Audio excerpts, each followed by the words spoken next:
미국에 이런 연구가 있었다고 해요. 펜실베니아 주에 있는 한 대학교에서 레디 포시 박사라는 분이 연구를 했습니다. 한번 여러분도 그 연구의 대상으로 생각하셔서 한번 생각해 보세요. 그 박사가 연구를 한 내용은 이래요. 사람들에게 어느 길을 지정해서 그 길로 가라고 이렇게 얘기를 나누고 그 길을 따라가다 보면 막혀 있어요. 담이 쌓여져 있어요. 담이. 그 담을 본 사람의 반응을 조사했어요. 반응. 여러 사람들이 그 담을 보고 어떻게 반응했을까요? 여러분이라면 그 길을 가다가 보여진 담이 보여졌을 때 어떻게 했을까? 대부분의 사람이 담을 보고 되돌아왔다라고 표현을 해요. 근데 간혹 그 담 뒤에 무엇이 있을까? 혹은 그 담을 넘어볼까 하는 몇몇 사람들이 나타났다고 합니다. 그 연구의 결과가.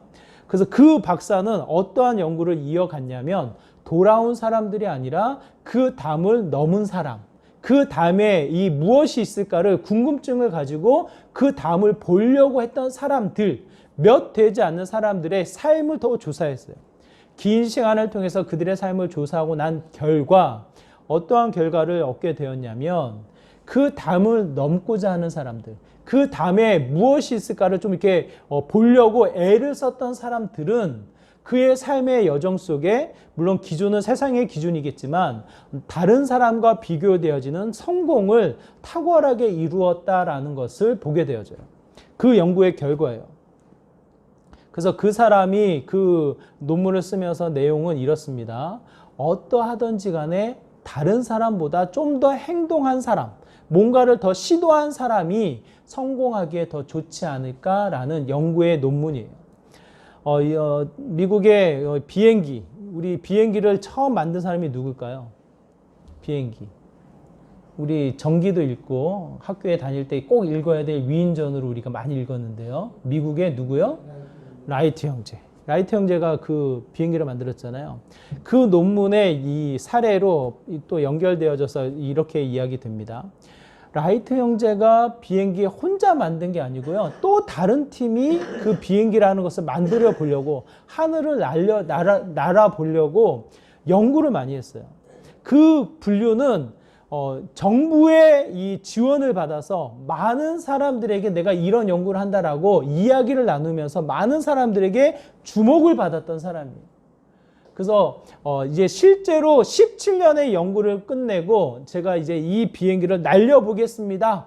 많은 사람의 이 소식을 전하고 또 미디어 그 취재가 나와서 많은 사람들이 주목되어지는 곳에서 비행기를 날렸어요.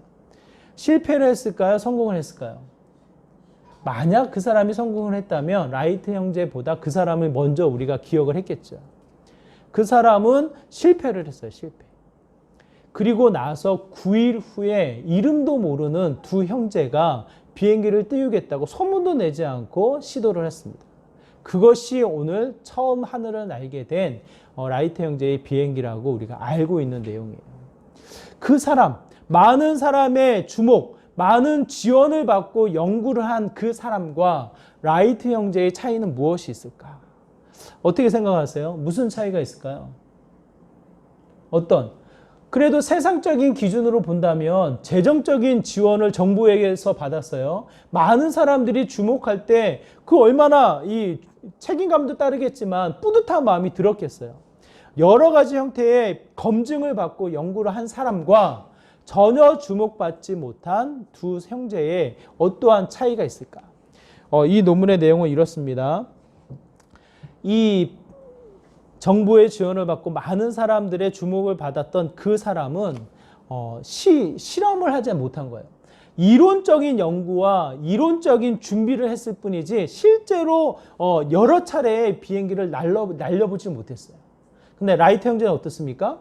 또 날리고 또 날리고 또 날려서 107번째 실패를 하고 몇 번째 성공을 해요? 왜요? 듣고 계신 거 맞죠? 네, 108번째 성공을 하게 돼요. 108번째. 그 박사와 라이트 형제의 차이점은 무엇일까요? 오히려 조건으로는 이 사람이 더 많은 것을 갖출 수 있어요. 더 많은 것을 갖고 더 많은 것을 준비되어져서 더 큰 일을 할 수 있을 것만 같아요. 하지만 그 사람은 행동하지 못했다는 거, 멈춰 있었다라는 거. 하지만 그것보다 비교되어져서 상대적으로 더 많은 것을 갖지 못하고 더 준비되지 못하고 마치 많은 사람들에겐 때로는 정신 나간 거 아니야? 무시도 당할 수 있을 법한 그 형제의 모습은 107번째 실패를 하였음에도 불구하고 포기하지 않고 한 걸음 더 나아갔을 때 108번째 하늘을 나르는 최초로 하늘을 나르는 사람으로 기록되어져 있습니다. 우리가 기억하고 있는 내용이에요. 이게 단순히 세상의 성공, 세상의 뛰어남만 그런 것이 아니라 오늘 본문을 가만히 살펴보면요. 우리의 신앙의 문제도 다시 한번 거룩한 도전을 주고 있지 않는가 싶어요. 오늘 본문에는 누가 나옵니까? 바울이 나와요. 바울을 중심으로 만나는 사람들이 있어요. 바울이 급하게 지금 예루살렘으로 가고 있습니다. 어떻게 해서든지 오순절 50일 안으로 이 예루살렘에 가기 위해서 급하게 움직이고 있어요. 그런 중간중간에 만나는 사람들, 어떠한 사람들을 만날까요? 아무런 의미 없는 사람, 스쳐 지나가는 사람들을 만날까요? 아니면 그래도 마음속에 이 사람은 좀 꼭 보고 가야지 그 어떤 생각나는 사람을 걸쳐서 만나고 갈까요? 어떠한 마음일까요? 생각해 보세요. 희한하죠? 1절, 2절에 보면 이 배의 항로를 보여주고 있는데 항로를 보여주면서 좌편에 우편에 뭐가 있다라는 표현이 나와요. 무슨 마음일까? 이 바울의 마음을 좀 헤아려 보면 이 수리아 지역을 지나면서 또한 이 우편의 지역을 지나면서 많은 생각을 뒤로 하면서 이 배편으로 예루살렘에 향하고 있는 바울의 마음이 아닐까 싶어요. 바울은 이렇든 저렇든 예루살렘에 올라가면 무슨 일이 벌어질지를 몰라요. 그런 마음으로 가고 있어요. 우리가 읽은 말씀과도 같이 13절에 보면 죽을 것도 각오하고 내가 어떻게 한다? 가고 있다라는 거예요. 죽을 것도 각오하고 그만큼 예루살렘을 가고 있는 바울의 마음은 마지막을 품고 있는 바울의 마음인 것을 우리가 생각할 수 있습니다. 그러면 만나는 사람들이 어떠한 사람들일까요? 나름대로 만나는 사람들이 어떤 사람들일까요? 가족 같은 사람, 꼭 만나야 될 사람, 정말 사랑하는 사람들, 그렇지 않겠어요? 그런 중에 두로에 가서 누구를 만납니까? 두로에 가면 4절에 보니까 두로에 가서 누구를 만나요? 제자들을 만나요. 제자들. 정확하게 이름은 기록되어 있지 않지만 바울의 제자들을 만났다고 이야기를 해요. 수많은 사람들 중에 누구를 만났다 그게 아니라 그래도 마음속에 마지막을 품고 가고 있는 바울에게 기억나는 제자들을 만난 거예요. 근데 이 제자들이 무슨 이야기를 합니까? 무슨 이야기를 해요? 우리 4절의 말씀, 우리 성경을 보면서 우리 같이 읽어볼까요? 4절의 말씀 함께 읽겠습니다. 시작. 제자들을 찾아 거기서 이레를 머물더니 그 제자들이 성령의 감동으로 바울더러 예루살렘에 들어가지 말라 하더라. 바울이 애틋하게 생각하는 제자들을 만났습니다. 그 제자들이 말을 건너요. 말을 하는데 그 말의 내용이 누구를 통해서 받은 거예요? 누구를 통해서? 희한하죠? 성령의 감동이래요. 그냥 소문을 듣고 내가 얘기하는 게 아니라 내가 느낌으로 얘기하는 게 아니라 4절의 표현에 보면 제자들이 무엇을 받아요? 성령의 감동이래요. 여러분 신앙생활하면서 늘 기도하는 게 뭐예요? 늘 우리가 영적으로 갈망하는 게 뭐예요? 네? 성령의 감동이잖아요. 성령 하나님 나에게 임재하여 주옵소서. 성령 하나님 내 삶 가운데 말씀하여 주옵소서. 그거 아니에요?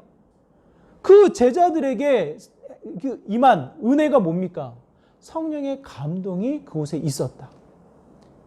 성령의 감동이 우리가 그토록 바라던 성령의 감동이.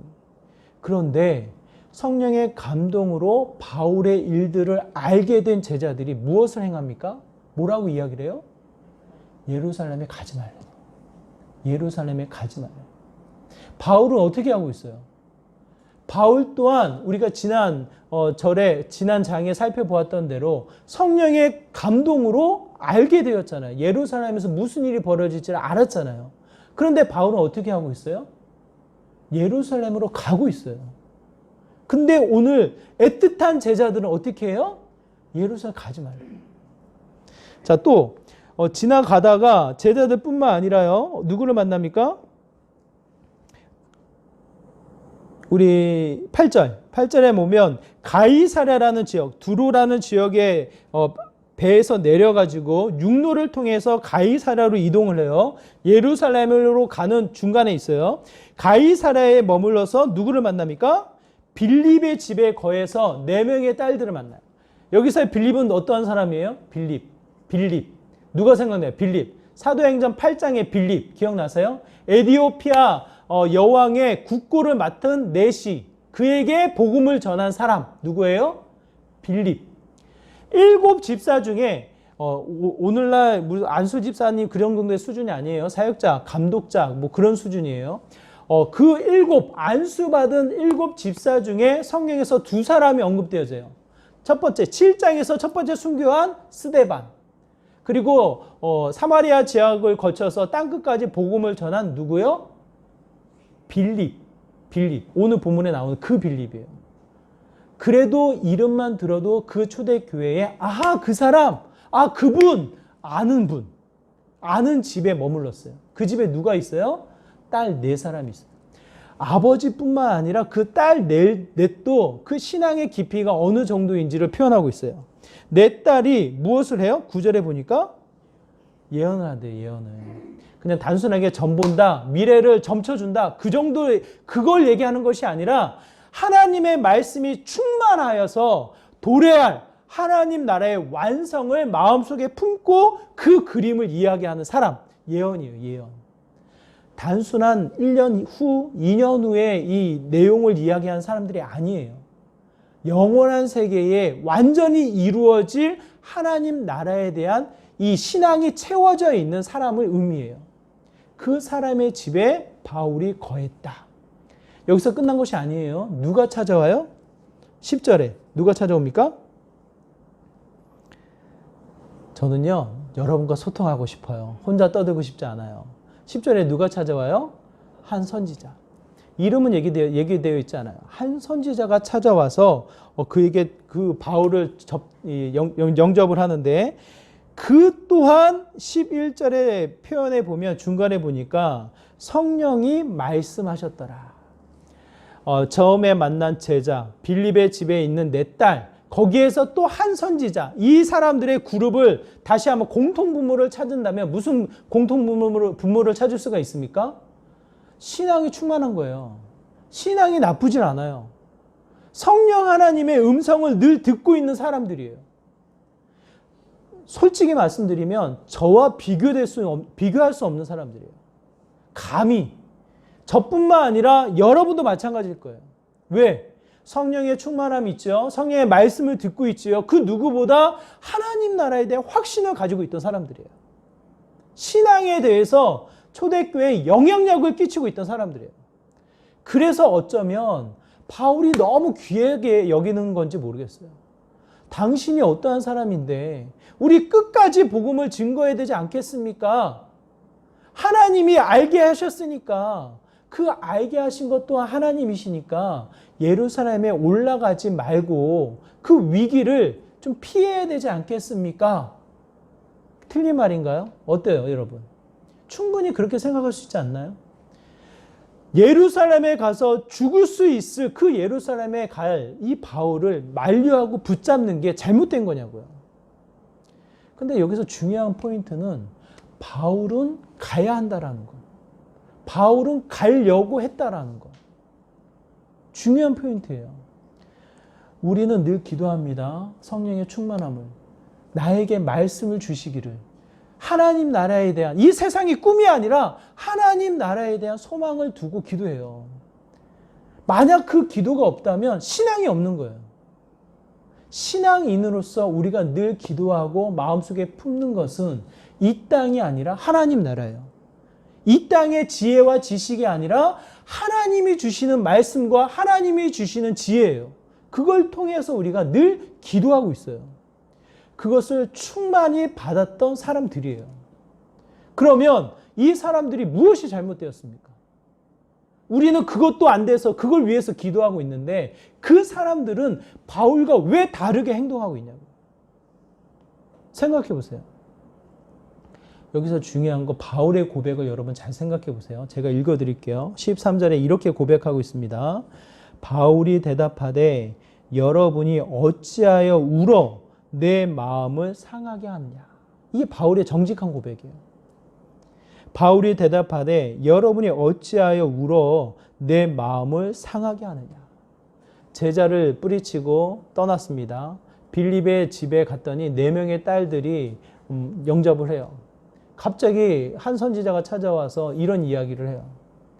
각오하고 유럽 땅에서 배를 타고 예루살렘을 향하고 있는데 이제 40-50km밖에 남지 않았는데 그 문턱에 이 사람들이 울며 하나님의 충만한 말씀의 지혜라고 이야기를 해요. 여기에서 표현되어지는 내 마음을 상하게 한다라는 그 표현은요. 헬라어로는 깨부수다라는 표현이에요. 깨부수다. 무엇을 깨부숩니까? 바울의 마음을 깨부수다. 무슨 뜻이에요? 각오하고 다짐하고 결단하고 배를 타서 여기까지 왔는데 그 마음을 누가 부숴요? 누가 깨부셔요? 누가 깨부셔요? 사랑하는 제자들이, 애틋한 빌립의 이 딸들이, 하나님 나라의 이 순수한 소망을 가지고 있는 어여쁜 딸들이 한 선지자가 와서 그 마음을 깨부수는 거예요. 단단히 마음 먹고 예루살렘을 향하고 있는데 그들이 마음을 상하게 하느니라. 그 이후에 바울이 이렇게 고백하고 있습니다. 주 예수의 이름을 위하여 결박당할 뿐 아니라 예루살렘에서 죽을 것도 각오하였노라 하니. 바울의 마음은 뭐예요? 예루살렘을 가겠다라는 거예요? 멈추겠다라는 거예요? 무슨 마음이에요?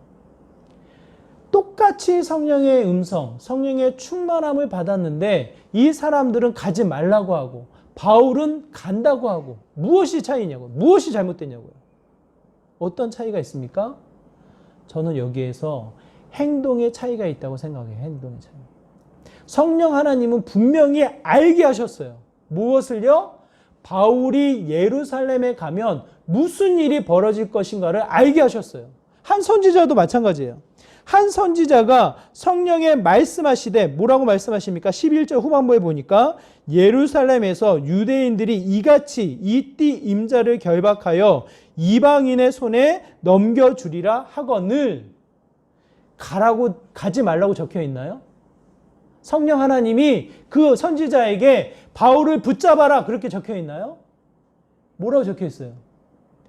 그 예루살렘에 가면 이 띠의 주인 바울의 이 허리띠를 붙잡고 이 띠의 주인이 이와 같이 결박당해서 어떠한 일이 벌어질지 모를 것이다.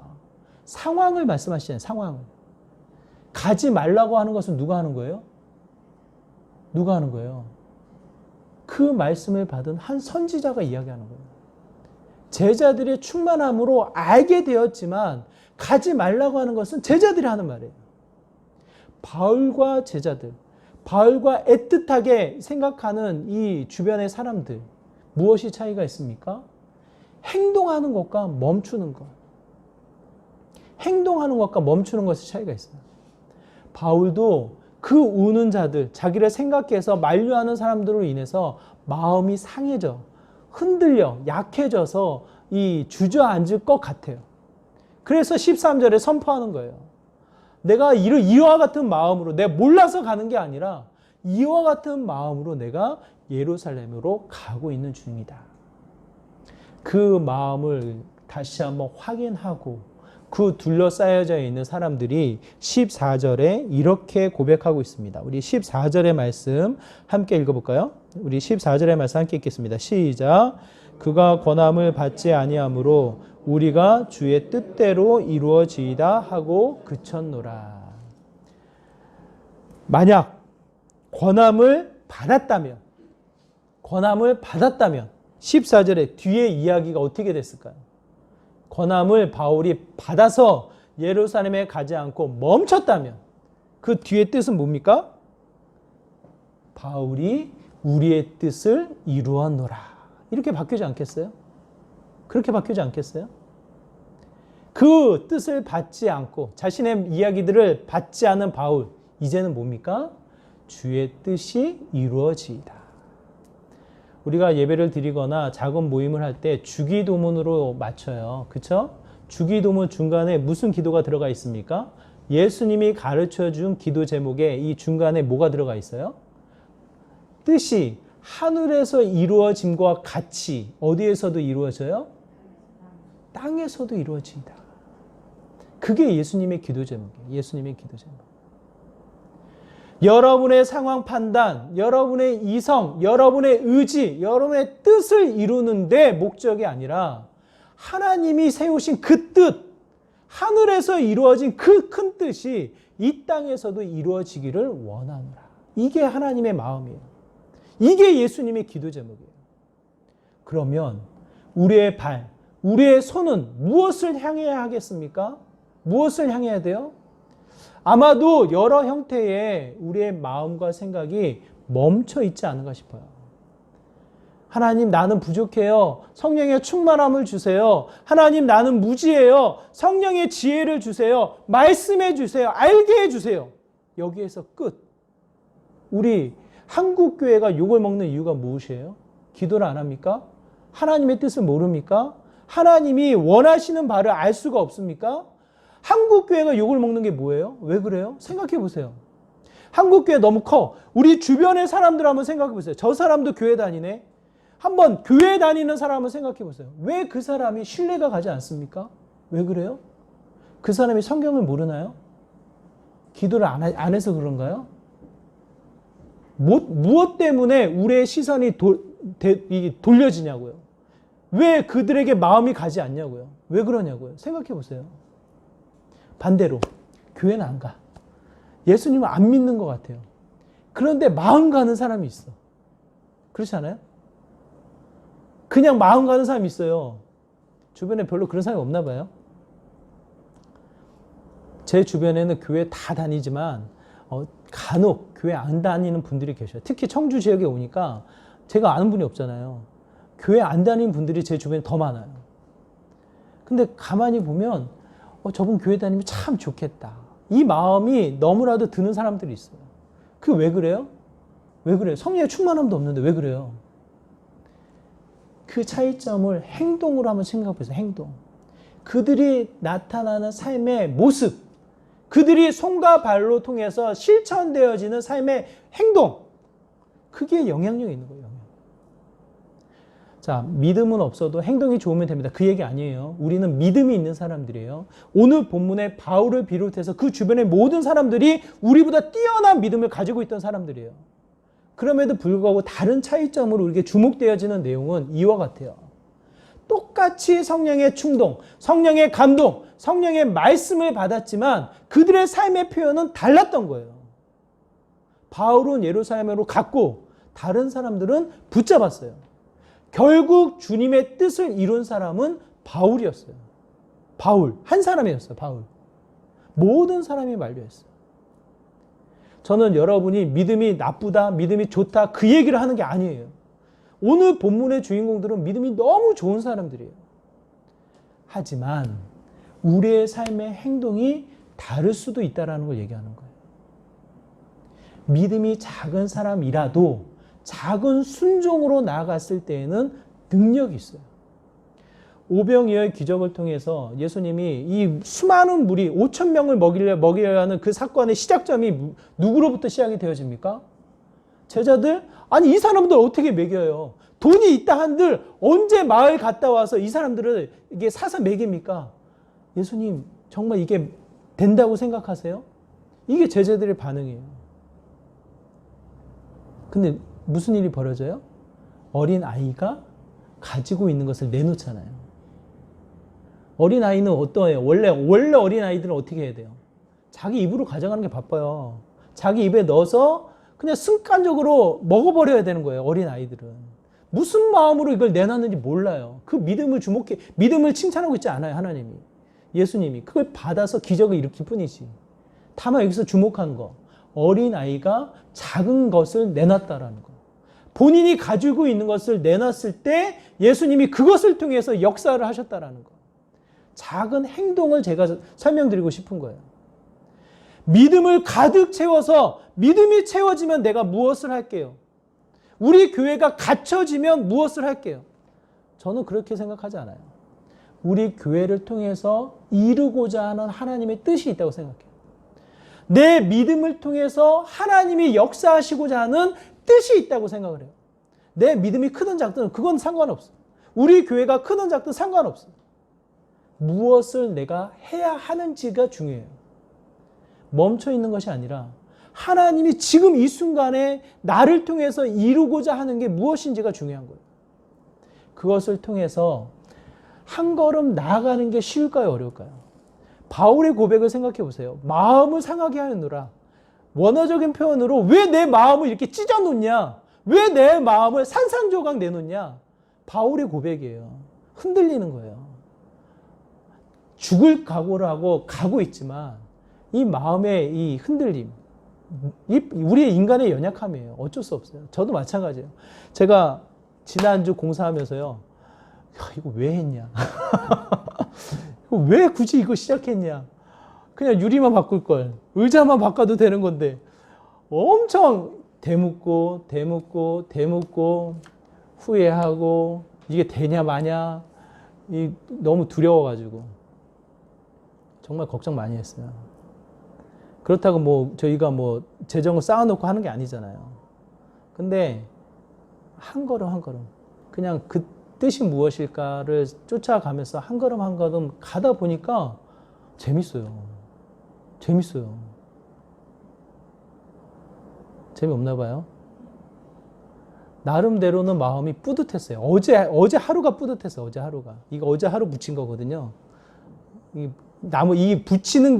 붙이기 전이 어렵지 붙이는 거 쉽거든요. 어제 하루 붙이니까 그래도 낫다. 이 마음에 조금 마음이 편안해졌지. 그 전까지는 너무 힘들어요. 인내가 필요해요. 그 길을 가는 게 좁은 문이에요. 마음이 산상조각 나는 것 같아요. 선교사님들이 헌신해서 브라질 갑니다. 아프리카 갑니다. 중동 갑니다. 마음이 산산조각이 나요. 누구 때문에 마음이 산산조각이 날까요? 첫 번째, 그 지역에 이미 가 있는 선교사님들. 이미 가 있는 선교사님들 때문에 마음이 상해. 시간이 좀 지나요. 두 번째, 누구 때문에 마음이 상할까요? 두 번째, 가족들, 자녀들. 나는 사역하기 위해서 저기로 가야 되는데 애들은 못 가는 거예요. 많은 선교사님들이 그 자녀들 때문에 엄청 고민하고 싸우고 끙끙거리면서 사역을 해요. 제가 그 마음을 들여다보면 산산조각 나 있어요. 산산조각. 바울의 고백이 어떠한 마음인지를 저는 느껴요. 쉽지 않아요. 하지만 그 마음이 무엇을 향하고 있습니까? 13절을 제가 다시 읽어드릴게요. 바울이 향하고 있는, 예루살렘이 향하고 있지만 그 마음의 중심에 무엇으로 채워져 있는지를 보세요. 바울이 대답하되 여러분이 어찌하여 울어 내 마음을 상하게 하느냐? 나는 주 예수의 이름을 위하여 결박당할 뿐 아니라 예루살렘에 죽을 것도 각오하였노라 하니. 무엇으로 채워져 있습니까? 주 예수 그리스도의 이름으로. 그 이름을 위하여. 그것으로 채워져 있다 보니 산상조각 난 것을 다시 붙여요. 다시 흩어져 있는 마음을 붙잡아요. 그리고 한 걸음 한 걸음 또 나아가요. 예루살렘을 향하여. 내가 설령 그곳에 가서 죽을지언정 각오했다. 그것을 모르고 가는 것이 아니라 내 마음을 붙잡고 가는 것이다 라는 이야기예요. 바울같이 할 수 없죠. 바울같이 하자는 게 아니라 여러분에게 주신 믿음을 통해서 하나님이 주시는 이 메시지가 있을 거예요. 친구들과 함께, 학교에서, 직장에서, 가족들과 함께 주시는 메시지가 없을 수가 없어요. 선한 양심에서부터 말씀의 66권을 통해서 또한 매 순간의 성령의 감동을 통해서 알게 하셔요. 저는 확신해요. 그 알게 하시는 것에 순종으로 나가기 원해요. 믿음으로 말미암아 우리가 의인으로 세움을 받지만 그 믿음으로 말미암아 멈추는 것이 아니라 뭐예요? 삶의 실천, 삶의 순종, 우리의 삶의 흔적으로 그 믿음이 완성되어진다고 야고보서는 우리에게 말씀하고 있습니다. 안다고 해서 끝나는 게 아니에요. 내 마음속에 믿었다고 해서 내가 좋은 사람이 되는 게 아니에요. 반드시 내 믿음에 맞는 삶의 실천이 따라야 돼요. 바울이 한 걸음 나간 것이 다른 사람들과의 차이점이에요. 저는 세상의 성공만 그런 것이 아니라 신앙의 깊이, 신앙의 성숙도 이 안에 있다고 저는 생각을 합니다. 2021년도 함께 한 걸음으로 나아갈 것은 66권의 말씀을 일독하는 거예요. 일독. 결코 쉽지 않아요. 작심 3일 읽다가 놓쳐버려요. 한 일주일 읽다가 밀려버려요. 쉽지 않아요. 하지만 그때그때 힘겨움을 다시 붙이고 조각을 맞추고 한 걸음 한 걸음 나아가다 보면 하나님의 역사를 느끼게 되어져요. 66권의 말씀이 내 삶의 꿀과 같이 여겨져요. 내 말씀, 내 삶의 힘이 되어져요. 더 나아가 66권의 말씀을 일독함과 동시에 내 마음에 있는 복음을 전하는 이 믿음의 현장. 저는 이 기쁨의 교회를 통해서는 다음 세대를 품고 있는데 시니어와 다음 세대, 이 세대 간의 간격을 좁히고 더 이 다음 세대를 품어나가는 믿음의 공동체를 소망하고 있습니다. 우리가 어디로 나가야 될지, 하나님이 주신 믿음이 어떠한 결실, 어떠한 순종을 나에게 말씀하고 계시는지 여러분 귀 기울여 들으세요. 그리고 나아가세요. 놀라운 역사가 있어요. 전에도 말씀드렸지만 여호수아에게 하나님이 기적을 일으키실 때, 요단강을 가르게 하시고 기적을 일으키실 때 범람하는 그곳에 발을 내딛게 하신다니까요. 얼마나 무서워요. 수영 만약 못하는 사람은 물 근처에도 못 가요. 범람하는 이 강가. 두려움이 먼저 찾아와요. 거기에 하나님이 발을 발음도 안 닿네. 강을 쪼개고 건너라 이렇게 안 하신다고요. 범람하는 그 강에 발을 내디디라고 말씀하셔요. 그것을 이겨서 발을 내디디니까 강이 쪼개지는 역사가 펼쳐집니다. 믿음과 함께 순종, 믿음과 함께 내 각오의 마음을 가지고 실천하는 한 걸음이 하나님의 역사로 펼쳐지는 것을 보게 되어져요. 저는 확신해요. 한 걸음 한 걸음. 여러분의 삶에 한 걸음 한 걸음 순종으로 나가는 믿음의 삶이 되시기를 바랍니다. 믿음 많고 적고 상관없어요. 주신 믿음만큼 한 걸음만 나가세요. 그것을 통해서 다시 한번 하나님의 임재, 그의 결실을 맺어 나가는 2021년도 믿음의 한 해가 되시기를 주님의 이름으로 축원합니다. 우리 말씀을 기억하면서 함께 기도하며 나가기 소망합니다. 하나님, 내 믿음만큼 전진하기 원합니다. 멈추는 것이 아니라 주님의 뜻을 이루기 위해서 달려가기 소망합니다. 하나님, 알게 하셨으니 순종할 수 있는 용기를 주시고 다시 한번 내 삶을 통해 하나님 그 믿음의 열매를 맺어 나가는 믿음의 삶이 되게 해달라고 나의 믿음을 두고 이 시간 간절한 마음으로 함께 기도하며 나가도록 하겠습니다. 기도합니다.